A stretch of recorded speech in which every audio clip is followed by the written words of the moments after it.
안녕하세요. 박희준입니다.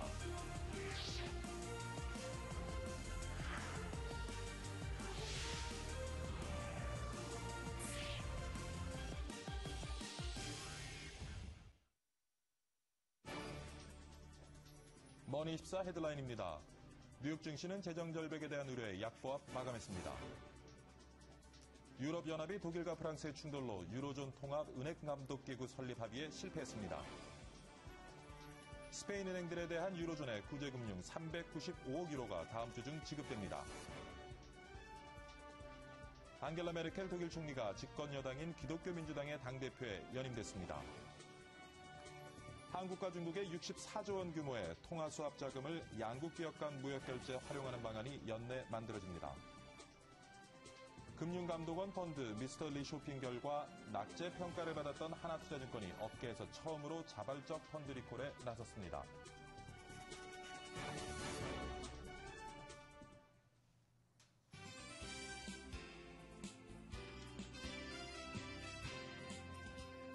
네, 박희준의 여보세요 12월 5일 수요일 2부 시작하도록 하겠습니다.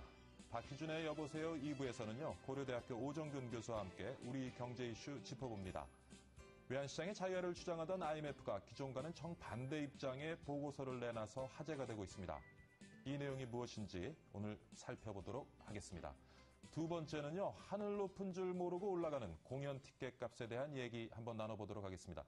연말인데 공연 하나 보고 싶어도 수십만 원에 달하는 티켓 값이 엄두가 나지 않는 분들 많으시죠. 왜 이렇게 거품이 많은 건지 김성수 문화평론가와 함께 살펴보도록 하겠습니다. 2부에서도 여러분의 전화 기다리겠습니다. 참 전화 안 주시네요. 광고는 여러 번 드리는데 0220-4974부터 5까지 2대 전화 열어놓고 있겠습니다. 어제 대선 후보 TV 토론 보고 답답했던 분들도 좋고요. 거품 가득한 공연 티켓 값에 대해서 할 말이 있는 분들도 좋습니다. 편안하게 전화 주십시오. 자, 박희준의 여보세 2부, 먼저 글로벌 마감 시장부터 살펴봅니다.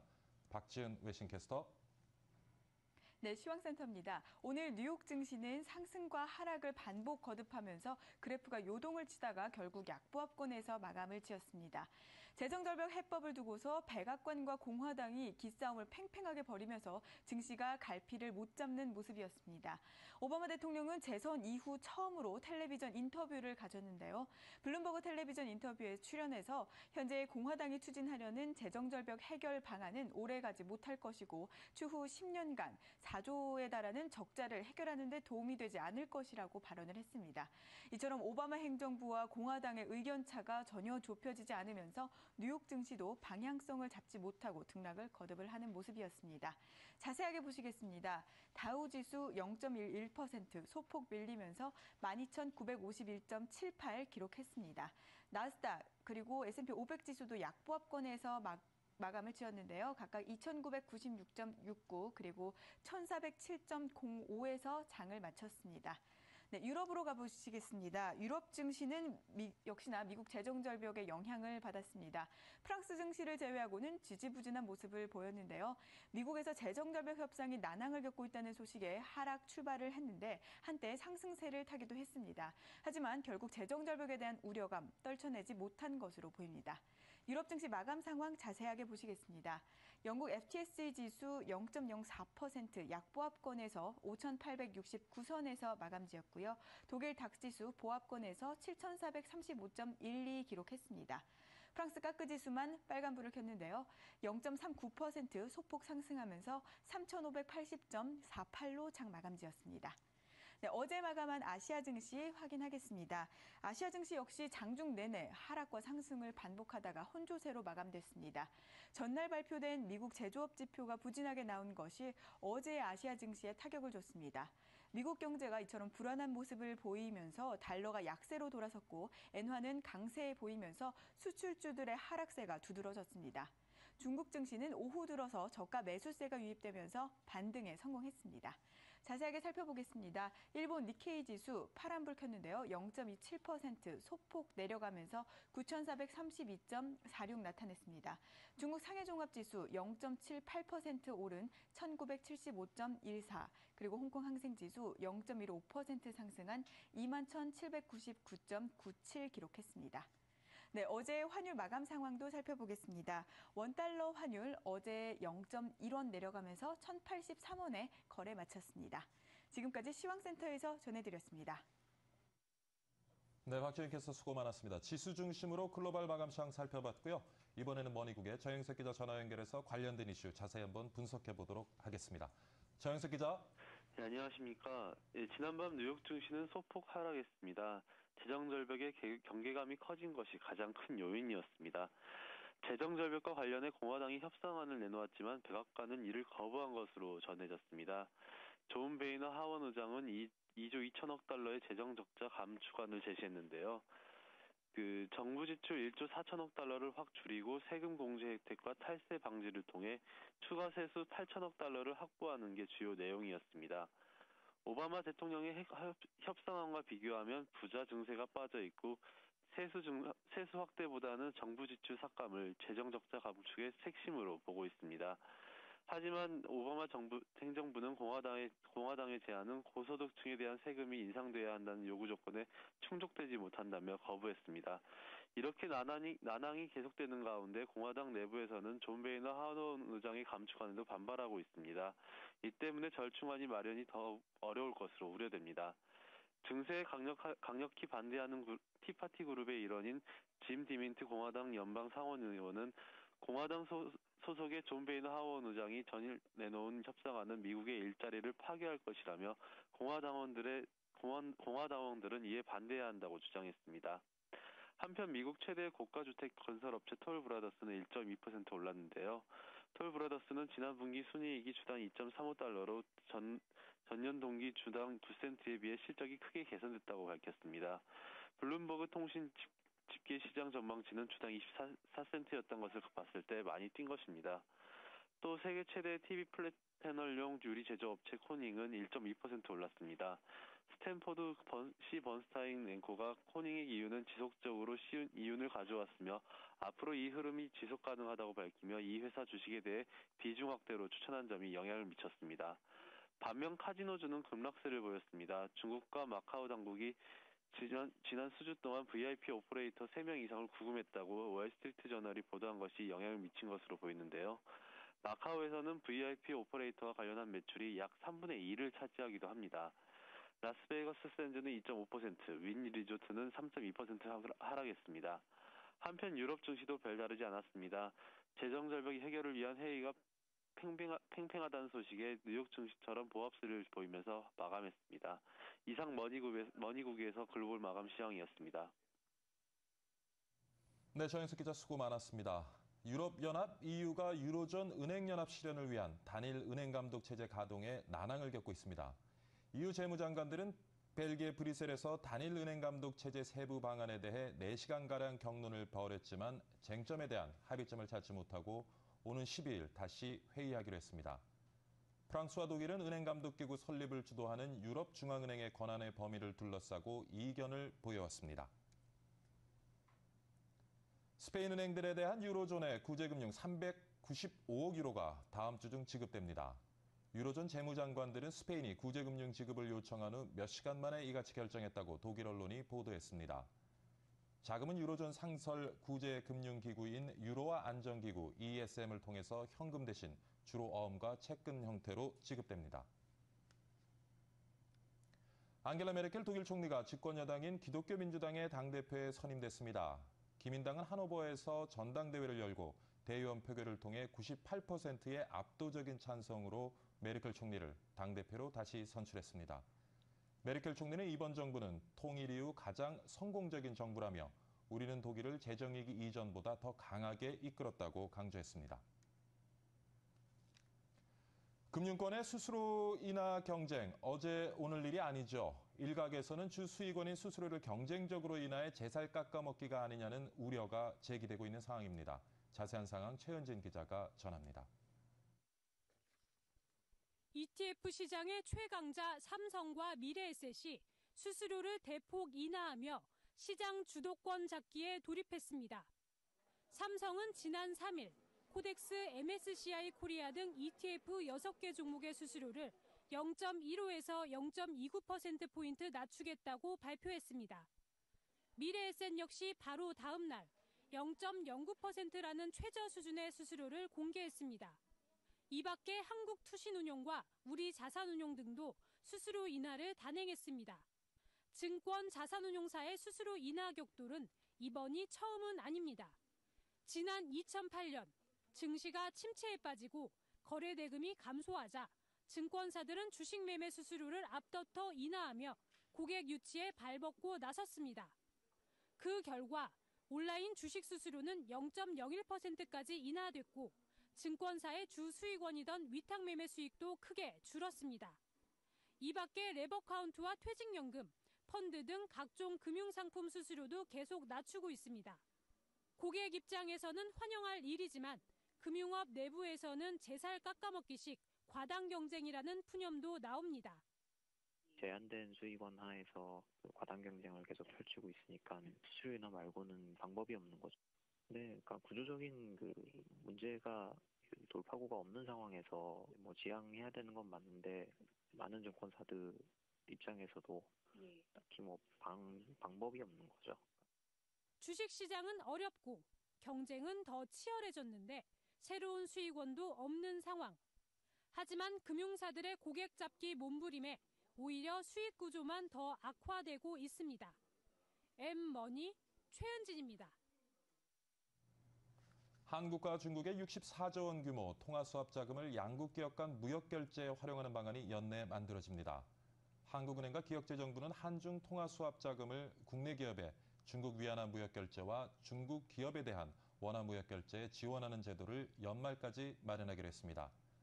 이 제도가 안착되면 현재 한중 무역 거래의 98%에 달하는 미국 달러화 의존도가 낮아지면서 양국 통화 국자에도 다소 도움이 될 전망입니다.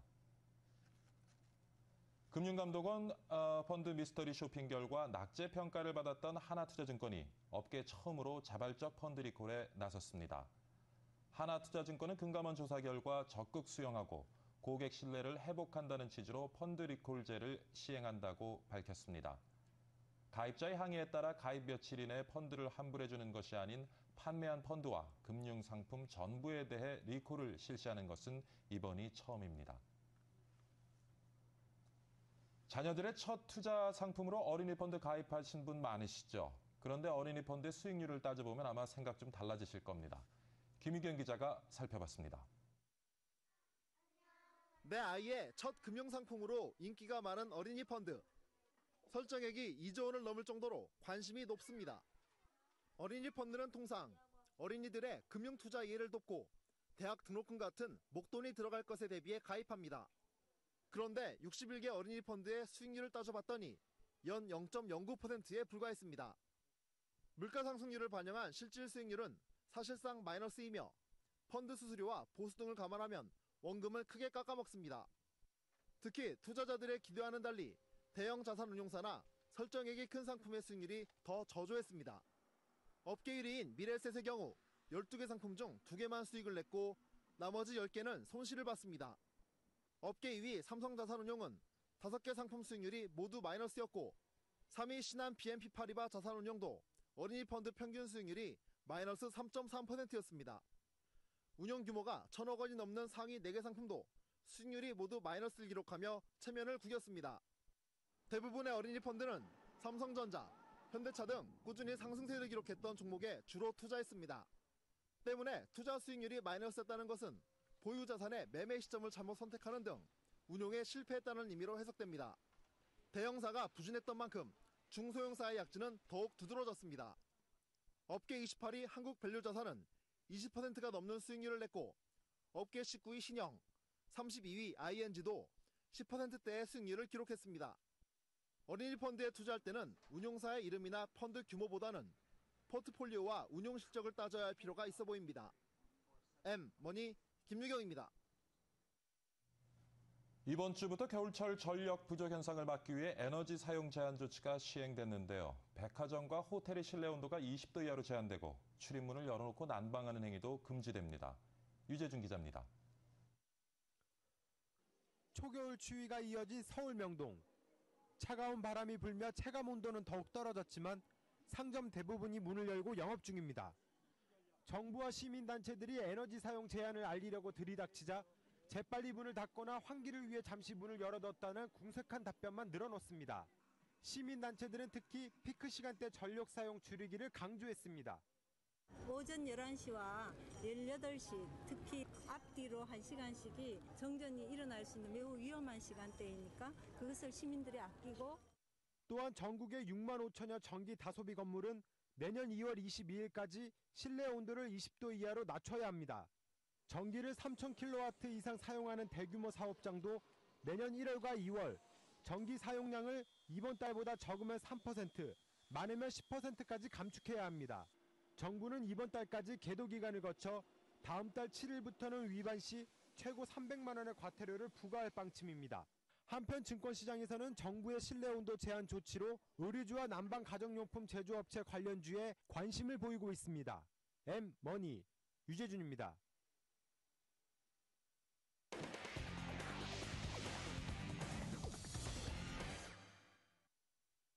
이번에 집중관찰 오늘의 종목 알아보도록 하겠습니다. 오늘 종목은요, NHN입니다. 오늘은 토러스증권의 박준현 차장 전화 연결했습니다. 안녕하십니까, 차장님? 안녕하세요. 네, 인터넷 포털 업체 1위 사업자죠. NHN, 그렇습니다. 예, 분석 좀 해주시죠.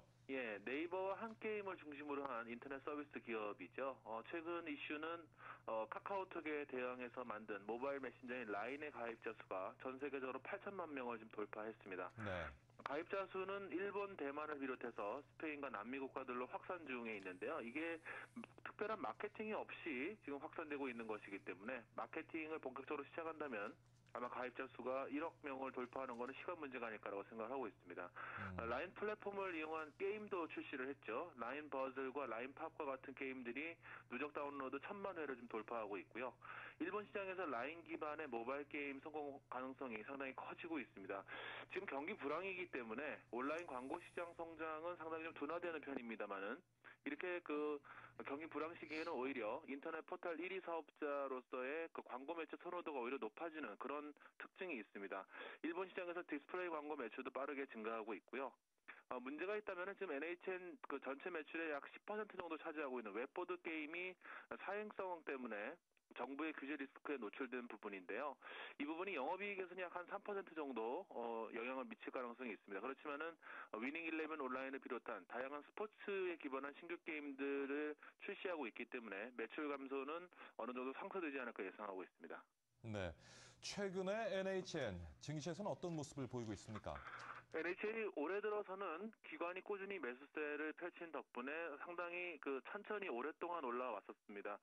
최근에 조금 정부 규제 때문에 조금 밀리긴 했습니다만은 아무래도 그 외국인들이 차익 실현을 한 그런 어떤 까닭도 있지 않을까 생각을 하고 있습니다.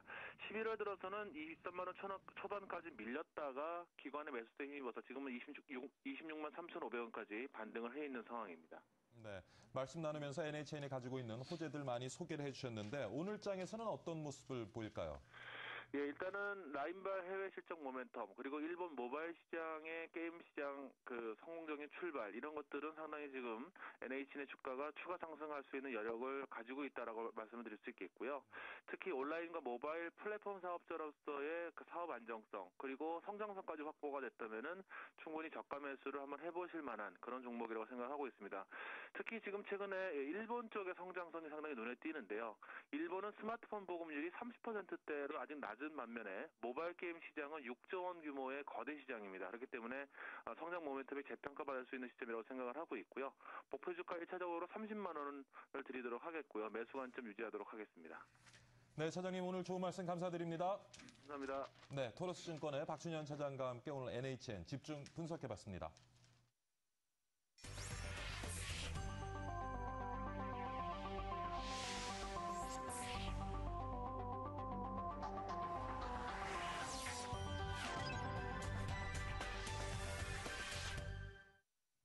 네, 현재 시각 7시 17분 지나고 있고요. 이번에는 오늘의 경제 이슈 한번 짚어보도록 하겠습니다. 오늘도 고려대학교 오정근 교수와 함께합니다. 안녕하십니까, 교수님? 안녕하세요. 네, 일주일 잘 지내셨죠? 네, 잘 지냈습니다. 네. 자, 오늘 신문을 보니까요. IMF 미일 양적 완화가 신흥국의 부담, 이라는 기사가 났습니다. 그래서 IMF가 각국의 외환 관리 관련해서 지금까지의 좀 다른 입장을 보이고 있는 것 같은데 내용 좀 짚어주시죠. 네, 이게 이제 그 IMF가 엊그제 발표한 그 자본 자유화와 자본 유동에 관한 원칙이라는 그런 그 보고서인데요. 이게 예. 제가 보니까 이게 IMF의 스태프들이 작성을 하고 IMF의 그 수석 이코노미스트인 올리브 블랑시에가 승인한 아주 그 중요한 보고서인데. 네. 그동안에 IMF는 늘 자본 자유화를 강조해 왔습니다.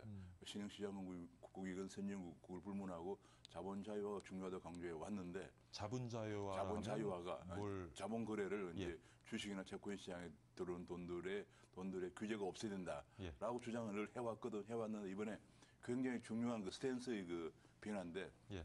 이것이 두 가지 포인트. 하나는 그 나라 거시경제에 큰 영향을 미칠 경우에는 자본 통제도 가능하다 하는 얘기를 했고, 또 한 예. 가지는 특히 더 중요한 것은 최근에 미국이나 유럽이 양적 완화 정책을 많이 하고 있는데 그런 큰 나라들의 양적 완화 정책 때문에 신흥시장국의 자본시장에 혹은 외환시장의 변동성이 너무 커지는 것은 바람직하지 않다라고 얘기를 했습니다. 그래서 상당히 IMF가 거의 지금까지는 미국의 입장을 대변해오는 그런 국제기구인데 미국의 양적 완화 정책에 대해서 우회적으로 비판한 예. 상당히 중요한 그 스탠스의 변화를 보이고 있는 거라고 생각됩니다. 네. 그런 내용을 담으면서 이제 한국을 네. 외환 관리의 성공 사례로 소개를 했습니다. 네, 그렇습니다. 그래서 이제 그렇게 그 보고서에서 몇 나라 예를 들었는데 그 중에서 한국이 상당히 그 통합적인 그런 그러면서 자본주의의 원칙에는 거슬리지 않는 아주 그런 정책을 함으로써 성공했다라고 얘기하고 있는데, 그런 문제는 한국에서는 성공적이지 않다고 많은 사람들이 보고 있거든요. 다시 말하면 한국에서 최근 도입한 소위 말하는 그 자본을 규제하기 위한 무분별한 자본 유입을 어느 정도 좀 다스리기 위한 3종 세트라고 있는데, 3종 세트가 이제 선물한 포지션 규제, 그다음에 뭐 거시건전성 부담금 부과, 그다음에 외국인 채권 투자에 대한 채권 이자 소득에 대한 과세, 이 세 가지인데, 문제는 그럼에도 불구하고 최근에 외국의 양적 완화 정책 때문에 들어오는 돈을 막지 못했거든요. 그래서 우리가 금년 들어서 원화가 약 8% 정도 평가 절상이 되었습니다. 그래서 너무 많이 평가 절상되기 때문에 지난주에도 바로 재무부에서 소위 말하는 그 선물한 포지션을 갖다가 줄였거든요. 50% 줄였습니다. 그 문제는 선물한 포지션을 50% 줄인데도 불구하고 환율이 더 떨어졌어요. 그래서 그것만 가지고는 안 되겠다는 그런 이제 시장의 의견이 지배적인데, 이번 이 보고서가 우리가 추가적인 조치를 도입하는데 하는데 힘을 실어주는 것이 아닌가 싶습니다. 그래서 제가 본 최근에 이와 관련해서 중요한 변화가 작년 10월 달에 파리에서 열렸던 G20 회의에서 자본 이동 관리 원칙이라는 걸 도입했어요.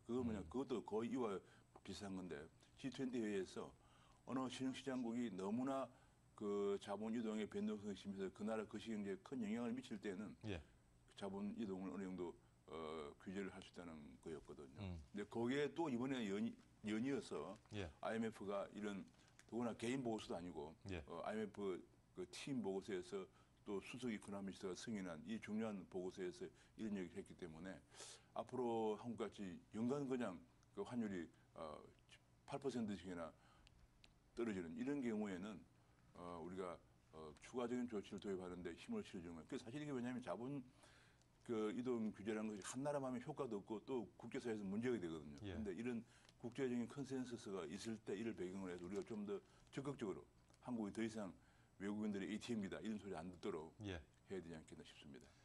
지금 우리가 앞으로 좀 더 적극적인 외환 관련된 정책들을 취하는데 어떤 정당성을 부여한 보고서다라는 말씀을 하셨는데, 그럼 지금 환율 문제 많이 얘기되고 있습니다만은 우리 정부가 취할 수 있는 적극적인 정책들 어떤 것이 있을 수 있습니까? 지금 현재는 거의 우리가 이제 조금 전에 말씀드렸다시피 IMF가 지금까지는 자본 자유화를 주장해 왔기 때문에 거기에 거슬리지 않는 범위 내에서 정책을 해왔어요. 사실은 이 3종 세트도 거기에 거슬리지 않는 정책이었거든요. 근데 제가 이것만 가지고 이번 효과가 없다는 게 금년 들어서 벌써 원화가 8%나 절상이 되었거든요. 그래서 제가 보기에는 최근에 그 국회의원들이 야당을 중심으로 해가지고 국회의원 29명이 한국에도 토빈세를 도입해야 되는 것 아니냐 하는 의안을 이미 발의를 했습니다. 그래서 제가 보기에는 제한적으로나마 그런 그 일종의 금융거래세죠.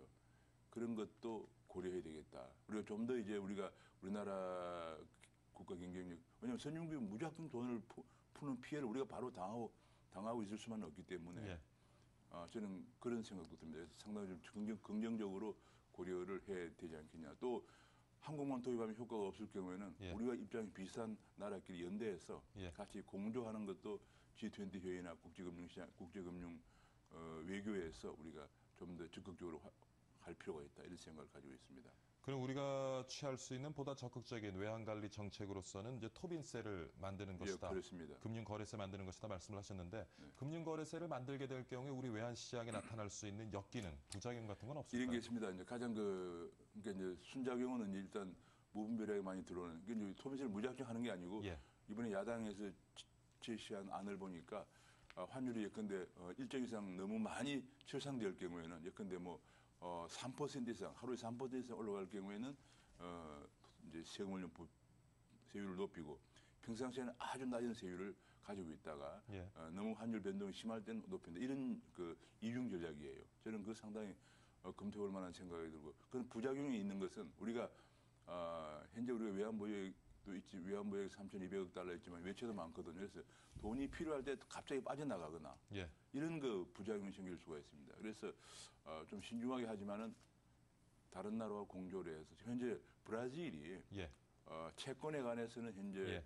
처음에 2% 부과했다가 지금은 채권 투자에는 6%까지 올리고 주식은 2% 정도 부과하고 있거든요. 그리고 유럽은 지금 도입은 하고 있지 않지만은 유로존에서는 이걸 도입하자는데 정상들이 합의를 봐놓고 있는 상태고 그래서 제가 보기에는 아마 이런 부분들이 이번 IMF 보고서를 계기로 해서 상당히 좀 논의가 활발하게 될 것으로 이렇게 전망이 됩니다. 우리나라의 외환관리 정책으로서 지금 주변 국가와 우리와 예. 무역 비중이 높은 국가가 지금 통화수합을 예. 체결해서 지금 운영을 하고 있는데 네. 오늘 기사를 보면 이제 한중 통화수합 64조 무역결제 활용이다라는 네. 기사가 있습니다. 네. 이 부분 좀 짚어주시죠. 요건 이제 두 가지 큰 목적인데 예. 하나는 우리가 이제 중국에 대한 수출 연도가 워낙 높기 때문에 우리나라 총 수출의 24%는 중국으로 가거든요. 그런데 예. 가장 중요한 게 하나는 그 무역한 사람 제일 큰 문제가 환차손이에요. 예. 그러니까 항상 그 환차손을 방지하기 위해서 아예 그냥 우리나라 사람들이 중국에 수출할 때는 원화를 받을 수 있도록. 그럼 중국은 무슨 어떻게 원화를 갖고 있느냐? 예. 한국은행과 중국인민은행이 서로 통화사업을 해가지고 중국인민은행이 원화를 가지고 있다가 예. 우리나라 수출업자한테 원화를 결제한다. 그러면 이제 우리나라 수출업자가 환차손이 없지 않습니까? 예. 그렇게 되면 대중 수출이 좀 더 활성화될 수가 있다. 예. 두 번째로는 그렇게 됨으로써 지금 문제가 되고 있는 달러 수요가 적어지기 때문에 환율 안정에도 기여할 수 있다 예. 하는 두 가지 큰 목적이 있고요. 그래서 현재 이게 지금 영내 무역을 활성화시키기 위해서 영내 통화로 결제하자고 하는 거 이것이 국제적으로 중요한 이슈로 지금 논의가 되고 있고 아시안 플러스 3 차원에서도 굉장히 논의가 되고 있고요. 또 한 가지는 남미에서는 이미 벌써 이런 것이 굉장히 많이 활용되고 있는 상태이기 때문에 이번에 그 한중 통화 사업을 활용한 무역 결제는 그것의 출발점이 되지 않겠느냐 하고 생각을 하고 있습니다. 네. 그러면 이제 중국과 한국이 무역 과정에서 네. 원화와 위안화로 결제를 하게 되면 그 과정에서 발생하는 환전 수수료는 어떻게 되는지요? 환전 수수료는 좀 일부 좀 있겠지만 기본적으로 우리나라 수출업자들이 원화를 받기 때문에 예. 그런 부분이 크게 오히려 긴감되지 않겠냐 생각을 하고 있습니다. 네, 잘 알겠습니다. 사실 뭐 지금 그 IMF 보고서를 통해서 우리나라 네. 외환관리 정책들을 살펴봤고 네. 아무래도 지금 뭐 계속 원화가 절상되다 보니까 네. 수출 중심의 내년 우리나라 경제 네. 어려울 것으로 생각이 되고 그러다 보니까 이제 내년에 일자리 문제도 가장 큰 이슈 중에 하나인 것 같습니다. 네, 그렇습니다. 근데 오늘 또 신문을 보니까 일자리 관련된 기사가 하나 났어요. 예. 여기 보니까 LCD 의학, 해양 플랜트, 엔진 부품 네네. 등의 유망 분야에 투자할 때는 고임금 일자리가 35만 개 늘어난다.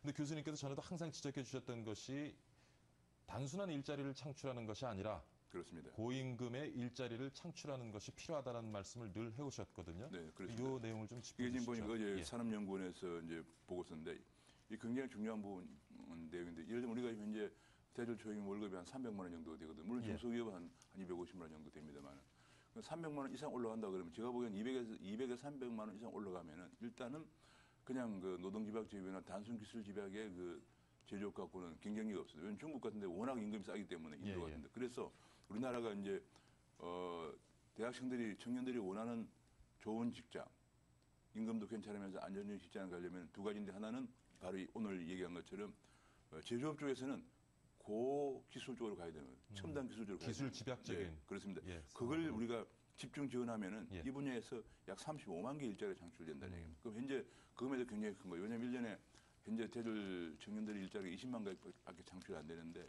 연간 대학생은 50만 명이 나오거든요. 그러면 이 금액도 굉장히 일자리 해소에 도움이 되고요. 또 한 가지 중요한 것은 여기는 안 나와 있지만은 투 트랙이 필요한데 여기 나와 있는 것처럼 첨단 기술 쪽으로 가야 되고요. 제조업은. 그다음에 고급 서비스업. 예. 금융이라든지 의료나 건강 이런 고급 서비스업도 고임금 일자리이기 때문에 지금 청년들이 중소기업 같은 데 안 가거든요. 계속 정치권은 뭐 중소기업 보호한다. 좋지만 중소기업도 글로벌 강소 중소기업으로 가야만 되지. 지금 중소기업에서 저임금 청년들이 가지도 않기 때문에 바로 이런 첨단 기술의 고급 일자리, 그다음에 고부가치 고급 서비스업 이런 일자리를 많이 창출해 주도록 정부에서 많이 지금 지원해야 교수님이 돼요. 말씀하신 부분인데요. 여기 재밌는 통계가 하나 있습니다. 대기업과 중소기업 간의 인력 수급상의 불균형을 이제 보여주는 통계인데 그렇습니다. 1995년 네네. 이제 대기업 대비 중소기업의 임금 수준이 네. 1995년에는 64.3%였어요. 네네. 근데 2009년에 오면서 50.1%로 더 떨어졌습니다. 그렇습니다. 그거는 왜 그러냐면 예. 우리나라 중소기업들이 이걸 자꾸 이제 그 파퓰리즘을 얘기하는 사람들은 대기업 임금이 너무 많다 그러는 그게 아니고 중소기업이 기술력을 회복하지 못해요. 발전이 안 돼가지고 자꾸 낙후되고 있다는 얘기예요. 예, 예. 지금 가장 큰 문제가 우리나라 대기업의 제조업은 세계에서 인류 상품을 만들어냅니다. 뭐 우리 전자나 자동차나. 근데 거기에 들어가는 부품들이 인류가 아니기 때문에 수출의 그 내수 효과도 없을 뿐만 아니라 그 중소기업들의 그 저조한 기술력 때문에 임금도 낮은 거예요. 그러니까 이게 격차가 벌어지는 건데 이거를 따라오려고 해야 되는데 기술 개발해서 따라오려고 해야 되는데 자꾸 위에 그걸 끌어내리면 같이 죽는 거예요. 그래서 예. 제가 보기에는 이런 것도 바로 대기업뿐만 아니라 중소기업도 예. 이런 부분에서 아주 고급 그 부품이나 소재를 생산함으로써 같이 올라가는 것. 그게 동반 성장이에요. 예. 뭐 그냥 대기업들로 하여금 중소기업 제품을 뭐 그냥 못 만들게 하거나 끌어내리는 그게 동반 성장이 아니고 그건 동반 몰락의 길이에요. 예. 그래서 바로 이런 고급 서비스부터 이게 바로 대기업만 얘기하는 게 아니고 여기에서 들어가는 전자화학 뭐 이런 섬유 같은 이런 것들 중소기업들도 얼마든지 글로벌 강소기업으로 나갈 수가 있습니다. 그렇게 해서 같이 올라가야 됩니다. 뭐 어제도 대선 후보 간의 그 정책 토론, TV 토론이 있었습니다만은 좀 이 부분을 좀 유념해야 될 부분이 아닌가 싶습니다. 늘 교수님 강조하시는 것처럼 네, 일자리 그렇습니다. 창출하는 데 있어서 고임금 일자리를 좀 창출해야 될 텐데 그렇습니다. 저임금 일자리 그냥 단지 사업체 수 늘리고 일자리 수 늘리는 데만 급급하다 보니까 지금 제일 문제가 그런 건 늘리잖아요. 늘리면은 한국인 청년들이 일자리가 생기는 게 아니고 외국인들이 수요만 증가해요. 그렇죠. 지금 국내 외국인들 100만 명이 넘어 들어와 있습니다. 예. 자꾸 중소기업들은 외국인 코타를 늘려달라고 아웃성이에요. 왜냐하면 임금을 낮게 주면서 유지하려니까 한국 예. 사람들은 안 가고 전부 외국인들이죠. 그런 거 자꾸 보호해서 뭘 하느냐는 얘기예요. 예. 그래서 정말 정치인들, 대선 후보들은 전향적으로 예. 우리 청년들이 정말 어떤 일자리를 원하는지 그리고 특히 우리 청년의 부모님들이 아들, 딸 한둘밖에 없는데 어떤 직장을 보내고 싶어 하는지를 파악해서 그걸 만들어 줘야 되는데 어제 산업연구원 보고서가 그런 면에서 아주 시의적절한 보고서라고 생각이 됩니다. 자, 오늘 그 고려대 경제학과의 오정근 교수님과 함께요. IMF의 그 보고서가 담고 있는 내용이죠. 우리나라가 이제 앞으로 보다 적극적인 외환 정책을 취하는 좀 정당성을 줄 수 있는 그런 내용을 담은 보고서 한번 살펴봤고요. 또 우리나라 지금 일자리 문제 가장 이슈가 되고 있는데 좀 저임금 일자리보다는 고임금 일자리 중심으로 새로운 일자리를 창출하는 것이 좋겠다 하는 그런 또 방안에 대해서 같이 한번 고민해봤습니다. 오늘 이른 시간 출연 감사드립니다, 교수님. 네, 감사합니다. 수고하셨습니다.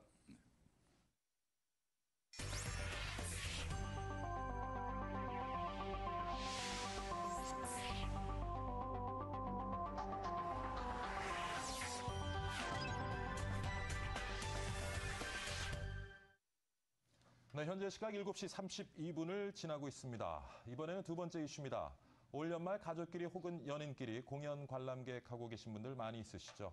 그런데 막상 예매를 하려고 보면 엄청난 티켓 가격 때문에 망설여지는 분들 참 많을 겁니다. 한 가족이 뮤지컬을 보려면요, 좋게 50만 원은 들어야 하는 게 현실입니다. 쉽지 않죠.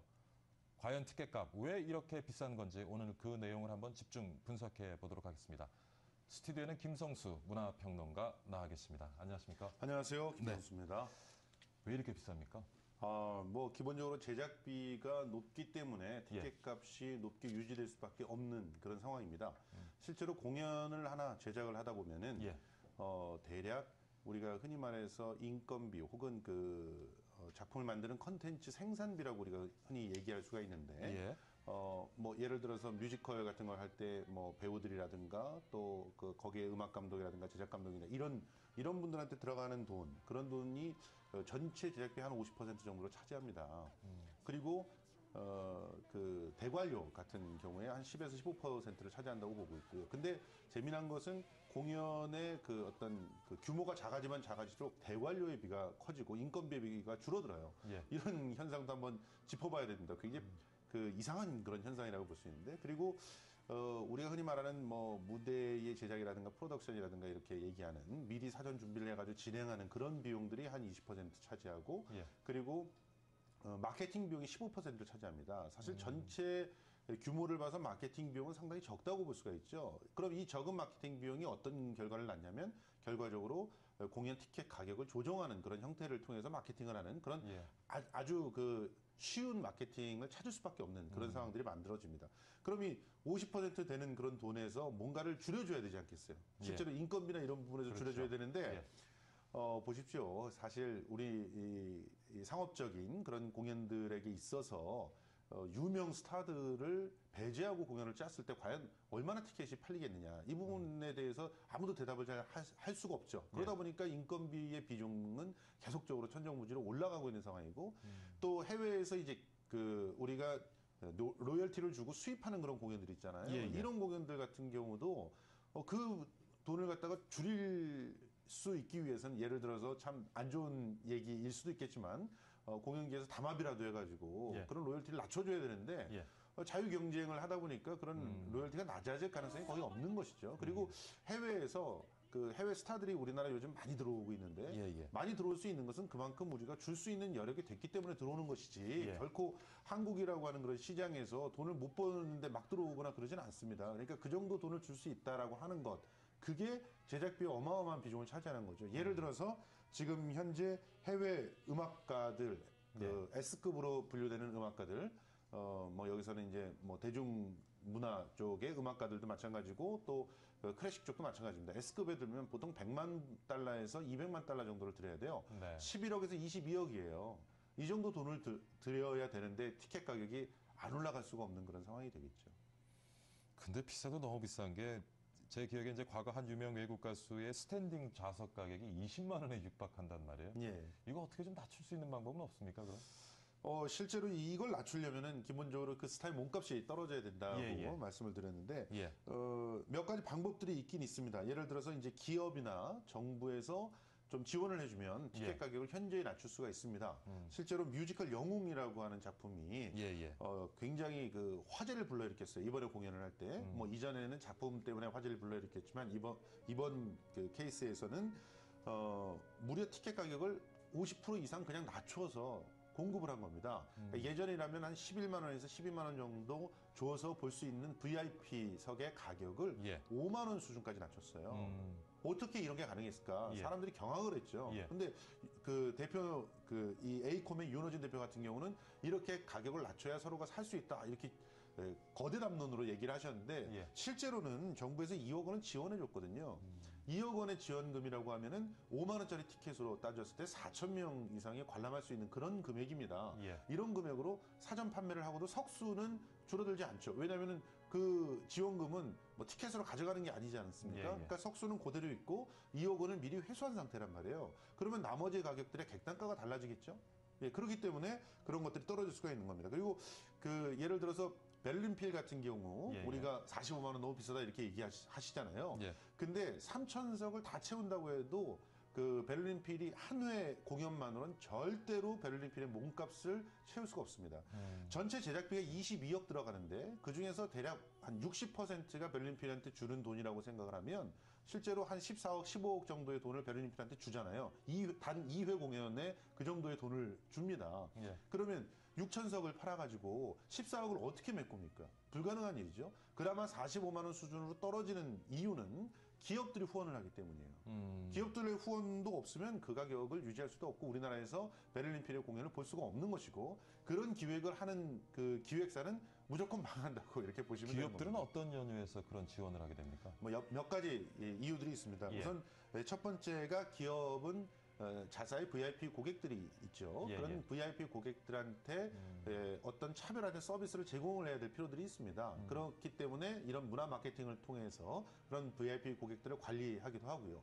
그리고 이런 그 기업의 그 이미지 제고를 위해서는 사회에 환원하는 그런 여러 가지 프로그램들을 가져야 되는데 예. 사회 환원 프로그램 중에서 문화예술 이벤트의 그 어떤 사회 환원 방법은 꼭 먹고 알 먹고식의 방법이라고 볼 수가 있어요. 우선 기업의 이미지, 품격이 올라갑니다. 예. 그리고 그 기업에서 이 티켓들을 잘 활용을 해가지고 다양한 그런 서비스들을 고객들한테 할 수가 있고요. 그러면서 더불어서 자신들의 돈이 좀 손해가 나는 것이겠지만 그 돈을 아주 광고를 많이 잘 효과적으로 하면서 사회로 환원할 수 있다는 생색을 낼 수도 있고요. 그렇기 때문에 특히 그 좀 규모가 큰 공연, 예. 영향력이 큰 공연, 이런 공연들 중심으로 대기업에서 지원을 하는 그런 형태가 이루어지고 있죠. 근데 조금 우리가 이제 공연을 싸게 보기 위해서는 정부와 기업의 그런 지원금이 큰 역할을 할 수 있다는 말씀을 하셨는데, 근데 기업들의 지원금이 또 이렇게 만들어낸 역기능도 있잖아요. 예를 들면은 맞습니다. 이제 VIP 아까 고객들에게 선물할 유형으로 미리 이제 한 50%, 70%에 해당하는 티켓을 미리 사드린단 말이죠. 예. 그러니까 공연하는 입장에서는 그거를 믿고 가격을 미리 높게 책정하는. 우리 교수님께서 아주 적절한 표현을 쓰셨는데 요즘에는 협찬을 할 때요. 예. 참 주판을 많이 튕깁니다. 이게 한 10년 전만 해도 이런 모습들이 없었거든요. 사실 협찬은 아주 순수하게 협찬을 하는 그런 예. 형태였는데 최근 들어서는 내가 1억을 내놓으면 1억에 걸맞는 뭔가를 다오. 그걸 수치로 특히나 정량적인 평가로 뭔가를 요구를 합니다. 예. 제일 좋은 게 뭐겠어요? 그러면은 티켓을 드리겠습니다. 이렇게 가는 게 제일 좋은 방식이죠. 이게 이제 고질적으로 이렇게 되풀이되다 보니까 전체 그 협찬 금액의 한 70%에 해당하는 그런 티켓들을 다오. 이런 식의 어떤 거래들이 이루어져요. 그러니까 이렇게 되면 이제 공연 기획자들은 우리끼리는 그런 얘기를 합니다. 이게 무슨 선판매지 협찬이라고 볼 수 있겠느냐 이런 얘기들이 나옵니다. 자, 그러면 이렇게 선판매가 될 때 실질적으로 그 티켓의 그 장수를 낮출 수 있는 방법이 뭐가 있겠습니까? 티켓 가격을 올리는 것이죠. 그렇죠. 그래서 VIP 석수를 자꾸 VIP석이니 VVIP석이니 뭐 요즘엔 프레지던트석까지 나왔어요. 그렇죠. 이렇게 석을 자꾸 차별화해서 그 특정한 석을 굉장히 비싼 가격에 책정을 해서 그것을 기업들한테 넘기는 그런 형태로 진행을 하는 겁니다. 이렇게 되면은 일단은 협찬금이 올라갈 수가 있고 그리고 그 협찬금에서 석수가 적게 빠질 수가 있죠. 그러다 보니까 나머지 판매할 수 있는 석수가 늘어나겠죠. 그런데 결과적으로 이제 돌이켜서 보면은 공연값에 거품들이 자꾸 생기는 그런 구조를 만들어내는 것입니다. 그런데 기업의 입장에서는요, 100장짜리 R석을 갖다 받기보다는 VVIP석의 10장을 받기를 원해요. 왜냐하면 VIP에게 이런 그 선물들을 하면서 뭔가 희소 가치도 있고, 그리고 생색을 낼 수가 있기 때문입니다. 이런 건 참 굉장히 안 좋은 그런 방식인데도 어떻게 보면은 악순환이 이렇게 이루어지면서 강화되고 있는 그런 추세다 이렇게 볼 수가 있겠습니다. 조금 전에 그 이제 좌석 등급 얘기하셨는데 가끔 공연 보러 가서 보면 저는 뭐 VIP석인데 바로 옆자리에 또 좀 더 싼 좌석도 있고 참 뭐 억울할 때도 있습니다만 그렇습니다. 조금 전에 지적하신 것처럼 좌석 등급을 너무 세분화해서 티켓을 판매하다 보니까 이것이 또 가격이 높아지는 것을 부채질한다는 의견도 있습니다. 네, 그렇습니다. 실제로 제가 처음 이제 공연 기획에 뛰어들었을 때가 한 20년 전입니다. 근데 공연 기획을 이렇게 할 때만 해도 S석이라고 하는 석이 드물었어요. 그때 당시에 S라면 스페셜석 아닙니까? 근데 어느 순간 R석이라는 게 나오면서 S석을 밀어냈어요. R석이 로얄석입니다. 귀족들만 앉는다는 거죠. 그런데 R석을 또 VIP석이 밀어냈어요. 그러더니 또 VVIP석이 나오고 최근에 프레지던트석까지 나온 겁니다. 사실 예전에 R석으로 팔던 게 지금 P석으로 팔리는 겁니다.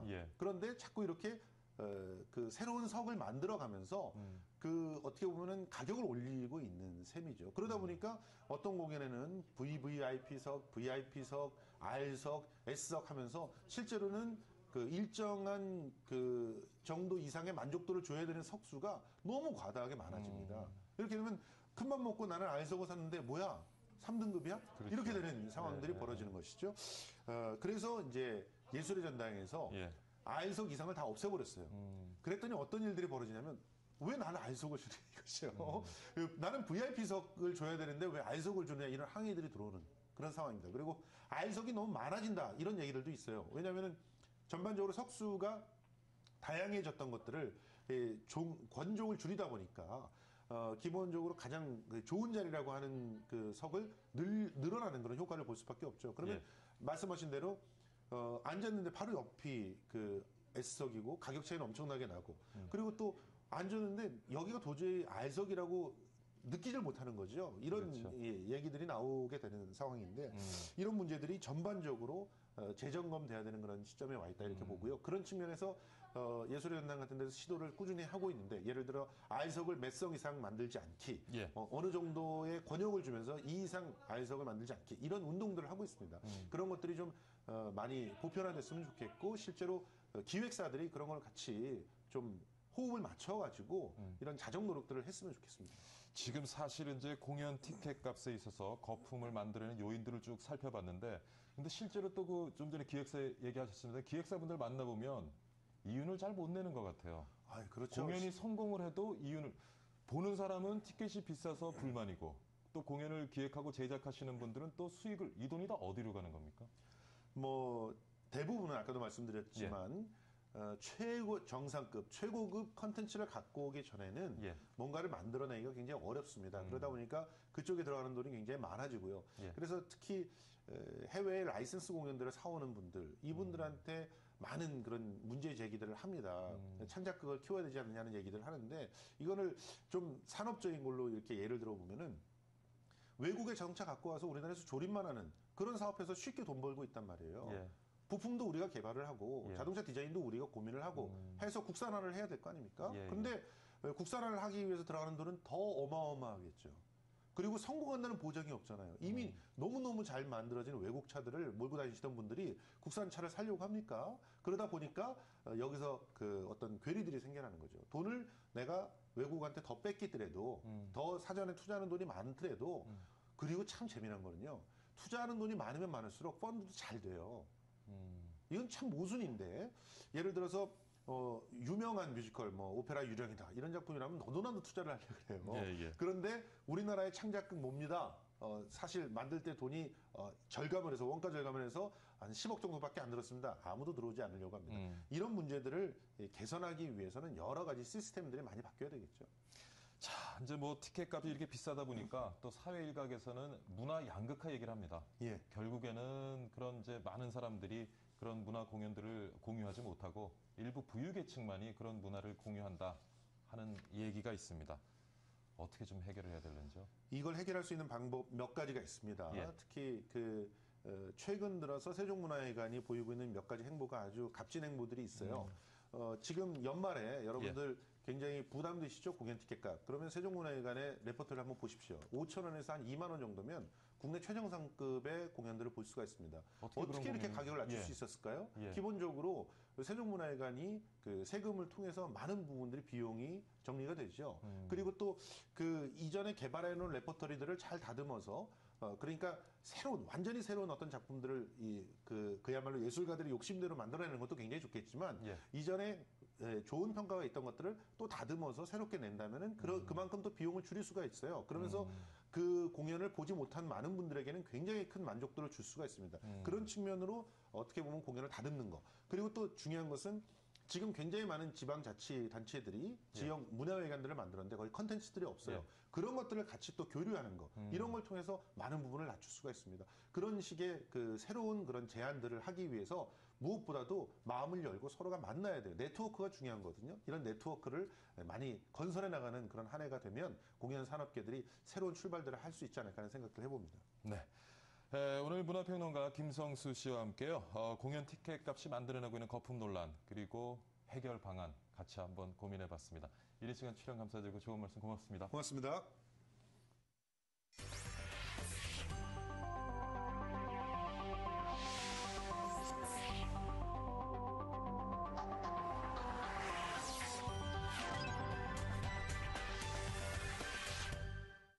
네, 박희준의 여보세요 1, 2부 모두 마치도록 하겠습니다. 오늘 바깥 활동 많은 분들 쌀쌀해진 날씨뿐만 아니라 폭설에 대비하셔야 될 것 같습니다. 특히 이번 한 주는 추위와 눈으로 고생스러운 한 주가 될 것이라는 예보가 있는데요. 건강 조심하시고요. 따뜻한 하루 되십시오. 저는 여기서 인사드리고 내일 다시 찾아뵙겠습니다. 시청해주셔서 감사합니다.